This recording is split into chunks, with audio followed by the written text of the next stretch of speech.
ZEE5 ಇರುವಾಗ ನೀವು ನಿಮ್ಮ ನೆಚ್ಚಿನ ಶೋಗಳನ್ನ ಎಂದಿಗೂ ಮಿಸ್ ಮಾಡಿಕೊಳ್ಳುವುದಿಲ್ಲ. ಅದು ಸಂಪೂರ್ಣ ಉಚಿತವಾಗಿ. ನೀವೇ ಈ ರೀತಿ ಅಪ್ಸೆಟ್ ಆದ್ರೆ ನಮ್ಗೆ ನ್ಯಾಯ ಸಿಗುತ್ತೆ ಅನ್ನೋ ಭರವಸೆನೂ ಕುಗ್ಗೋಗುತ್ತೆ. ಯಾವ ಭರವಸೆ ಮುನ್ಸ್ವಾಮಿ ಅವರೇ? ನನಗೆ ಭರವಸೆ ಸತ್ತೋಗಿದೆ. ಯಾಕೋ ನಾನು ಈ ಕೇಸ್ನ ಹ್ಯಾಂಡಲ್ ಮಾಡೋದ್ರಲ್ಲಿ ಸೋತೋಗಿದ್ದೀನಿ ಅನ್ನಿಸ್ತಾ ಇದೆ. ಇಲ್ಲ ಮೇಡಮ್, ನೀವು ಯಾವಾಗ ಏನು ಮಾಡಿದ್ರು ಒಳ್ಳೆಯದನ್ನೇ ಮಾಡಿದ್ದೀರಾ. ಆದರೆ ಆ ನ್ಯಾಯ ದೇವತೆ ಕಣ್ಣಿಗೆ ಬಟ್ಟೆ ಕಟ್ಟಿದ್ದಾರೆ ನೋಡಿ. ಹಾಗಾಗಿ ಅವಳಿಗೆ ಒಳ್ಳೆಯವರು ಯಾರು ದುಷ್ಟರು ಯಾರು ಅಂತ ಗೊತ್ತಾಗ್ತಾ ಇಲ್ಲ ಮೇಡಮ್. ಮೇಡಮ್, ನಾನು ಹೋಗಿ ಟೀ ತರ್ತೀನಿ.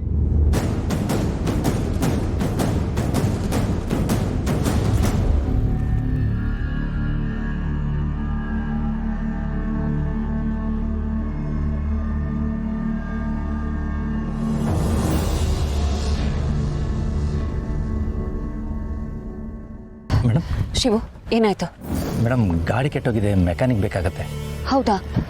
ಲೇಟ್ ಆಗಿಬಿಡುತ್ತೆ ಶಿವು, ಕೋರ್ಟಿಗೆ ಹೋಗಬೇಕು. ಮೇಡಮ್, ಫೋನ್ ಮಾಡಿದ್ದೀನಿ, ಇನ್ನೊಂದು 10 ನಿಮಿಷ ಬಂದ್ಬಿಟ್ಟೆ ಅಂತ ಹೇಳಿದ್ದಾನೆ. ನಾವು ಒಂದು ಕಡೆ ಹೋಗಿ ಆಮೇಲೆ ಕೋರ್ಟ್ ಹತ್ರ ಹೋಗಬೇಕು. ಆದಷ್ಟು ಬೇಗ ಮಾಡಿಸಿ. ಸರಿ madam.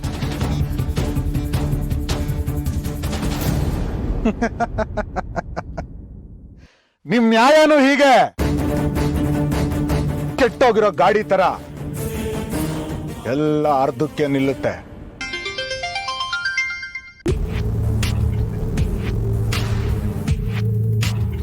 Hello, good morning sir. ಹೌದು ಸರ್, ಏನೇ ಮಾಡಿದ್ರೂ ಸಾಕ್ಷಿಗಳಿಲ್ಲದೆ ಕೇಸ್ ವಜಾ ಆಗೋ ಸನ್ನಿವೇಶ ಬಂದಿದೆ. ಬಟ್ ಸರ್, ಈಗೊಂದು ಲೀಡ್ ಸಿಕ್ಕಿದೆ.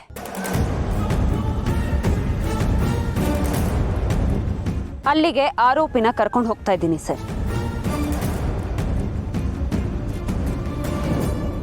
ಸರ್, ಆಗ್ತಿರೋ ಡೆವಲಪ್ಮೆಂಟ್ಸ್ ನೋಡಿದ್ರೆ ಸಾಕ್ಷಿನ ಡೆಸ್ಟ್ರಾಯ್ ಮಾಡೋ ಎಲ್ಲ ಚಾನ್ಸಸ್ಸು ಇದೆ ಸರ್. ಅದಕ್ಕೆ ರಿಸ್ಕ್ ತಗೊಳ್ಳೋದು ಬೇಡ ಅಂತ ಆರೋಪಿನೇ ಅಲ್ಲಿಗೆ ಕರ್ಕೊಂಡು ಹೋಗ್ತಾ ಇದ್ದೀನಿ. Okay sir, thank you.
Madam, Shrikrishna ಪರಮಾತ್ಮನೇ ಹೇಳಿಲ್ವಾ, ಅವಶ್ಯಕತೆ ಬಿದ್ದಾಗ ನಿನ್ನ ಹತ್ರ ಇರೋ ಆಯುಧನ ಬಳಸ್ಕೊ ಅಂತ. ನಿಮ್ಮ ಮಗಳು ಉಷಾಗೆ ನ್ಯಾಯ ಸಿಕ್ಕಾಯ್ತು ಮುನ್ಸ್ವಾಮಿ ಅವರೇ.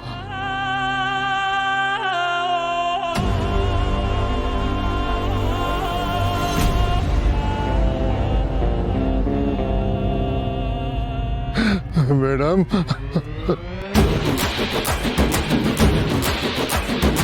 Hello sir.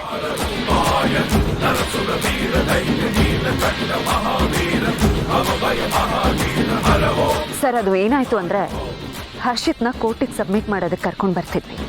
ಅಷ್ಟರಲ್ಲಿ ಅವನು ಜೀಪಿಂದ ಇಳಿದು ತಪ್ಪಿಸ್ಕೊಳ್ಳೋದಕ್ಕೆ ನೋಡ್ದ. ಎಸ್ ಸರ್, ತುಂಬ ಪ್ರಯತ್ನ ಪಟ್ವಿ, ಆದರೆ ಅವ್ನು ನಮ್ಮನ್ನು ಅಟ್ಯಾಕ್ ಮಾಡೋದಕ್ಕೆ ನೋಡ್ದ. I am so sorry to say this sir. ನಾವು ಅವನನ್ನು ಶೂಟ್ ಮಾಡಬೇಕಾಯ್ತು. ಎಸ್ ಸರ್, ಅವನನ್ನು ಆಸ್ಪತ್ರೆಗೆ ಕರ್ಕೊಂಡು ಹೋಗ್ತಿದ್ದೀವಿ. ಬಟ್ ಬದುಕೋ ಚಾನ್ಸಸ್ ಡೌಟ್ ಇದೆ ಸರ್. ಎಸ್ ಸರ್, ಹೌದು ಸರ್, ಬದುಕೋ ಚಾನ್ಸಸ್ ಡೌಟ್ ಇದೆ.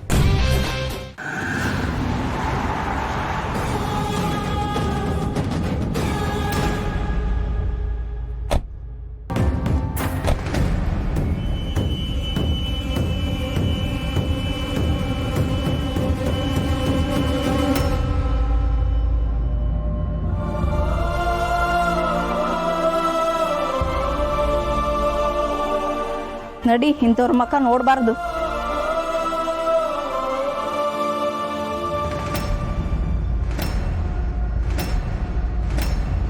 ಉಷಾ, ಅವ್ರ ಮಾತಿಗೆಲ್ಲ ತಲೆ ಕೆಡಿಸ್ಕೋಬಾರ್ದು.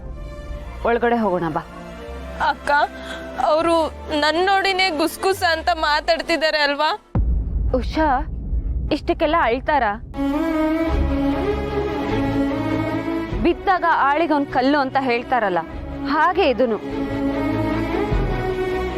4 ದಿನ ಹೀಗೆಲ್ಲ ಆಡ್ತಾರೆ, ಮಾತಾಡ್ತಾರೆ, ಆಮೇಲೆ ಸರಿ ಹೋಗ್ತಾರೆ. ಉಷಾ, ನಾವ್ ಇದಕ್ಕೆಲ್ಲ ಹೆದರ್ಕೋಬಾರ್ದು. ಬಹುಶಃ ಇನ್ ಮುಂದೆ ನಾನು ಇದಕ್ಕೆಲ್ಲ ಪ್ರಿಪೇರ್ ಆಗ್ಬೇಕು ಅಂತ ಅನ್ಸುತ್ತೆ. ಎಲ್ರು ನನ್ನ ಬಗ್ಗೆ ಕೆಟ್ಟದಾಗೆ ಮಾತಾಡ್ತಾರೆ ಅಕ್ಕ. ನನ್ಗೆ ಮನೆಯಿಂದ ಆಚೆ ಬರೋದಕ್ಕೆ ಕಷ್ಟ ಆಗುತ್ತೆ ಅಲ್ವಾ? ಇನ್ಮೇಲೆ ಎಲ್ರು ನನ್ನನ್ನ ನಾರ್ಮಲ್ ಆಗಿ ನೋಡಲ್ಲ, ಕಣ್ಣಲ್ಲೇ ಚುಚ್ಚಿ ಕೊಲ್ತಾರೆ. ನೀನ್ ಯಾಕೆ ಹಾಗೆ ಅನ್ಕೋತೀಯ? ಅಕ್ಕ, ಅನ್ಕೊಳ್ಳೋದೇನಿದೆ? ನೀವೇ ನೋಡಿದ್ರಲ್ಲ ಅವರೆಲ್ಲ ನನ್ನನ್ನ ಹೇಗ್ ನೋಡ್ತಿದ್ದಾರೆ ಅಂತ.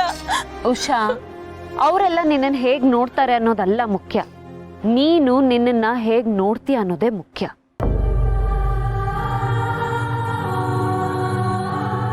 ನಡೆದಿದ್ರಲ್ಲಿ ನಿನ್ ತಪ್ಪಿಲ್ಲ, ನಿನ್ ಪಾತ್ರ ಇಲ್ಲ.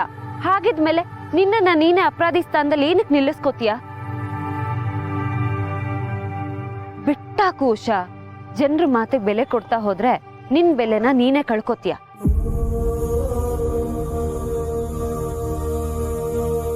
ಅಕ್ಕ, ಇದು ಹೇಳ್ದಷ್ಟು ಸುಲಭ ಅಲ್ಲ ಅಂತ ನಿಮ್ಗೂ ಗೊತ್ತು. ಯಾಕೆ ಸುಲಭ ಅಲ್ಲ? ನನ್ನನ್ನು ಒಂದ್ ಕಾಲದಲ್ಲಿ ಜನರು ಹೇಗೇಗೋ ನೋಡ್ತಿದ್ರು. ಜಾನ್ ಕಮ್ಮನ್ ಮಗಳು ಹುಡುಗನಂಗೆ ಮದ್ವೆ ಆಗಿ ಹೇಗ್ ಸಂಸಾರ ಸಾಗಿಸ್ತಾಳೆ ಅಂತ ಆಡ್ಕೋತಿದ್ರು. ಮದ್ವೆ ಆದ್ಮೇಲೆ 4 ದಿನ ಬಾಳೋದಕ್ಕಾಗಲ್ಲ ಅಂತ ಹೇಳಿದ್ರು. ಪೊಲೀಸ್ ಆದಾಗ ಇದು 4 ದಿನ ಚೋಕಿ ಅಂತಾನೂ ಹೇಳಿದ್ರು.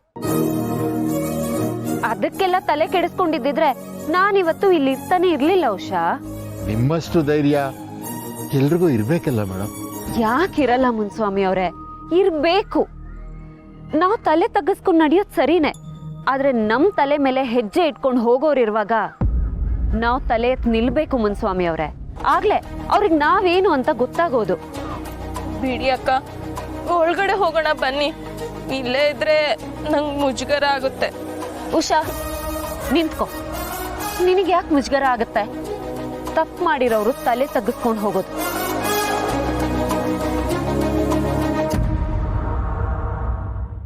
ZEE5 ಆಪ್ ಡೌನ್ಲೋಡ್ ಮಾಡಿ ಎಲ್ಲಾ ಸಂಚಿಕೆಗಳನ್ನು ಸಂಪೂರ್ಣ ಉಚಿತವಾಗಿ ನೋಡಿ.